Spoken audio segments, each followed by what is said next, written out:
அப்ப நமசிவாய என்று சொல்வதை விட சிவாய நம என்று சொல்வது ஒரு படி மேலான நிலை. அப்ப ஏன் நமசிவாயம் சொல்லணும் அப்படின்னா, உலகியல் பயன் வேண்டும் என்றால் நமசிவாயம் தான் சொல்லணும். எனக்கு ஒரு வீடு வேணும், எனக்கு ஒரு காரு வேணும் அப்படின்னு எனக்கு உலகியல் பயனை நான் வேண்டி நின்றா என் மந்திரம் என்னவா இருக்கணும்?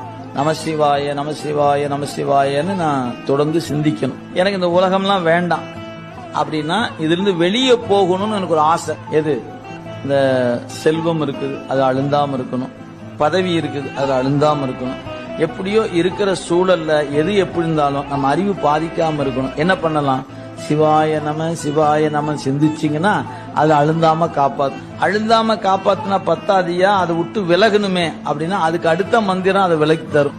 அது சிவைய சிவை என்கிற மந்திரம். அப்ப நீங்க பக்குவப்படப்பட மந்திரமும் மாறும்.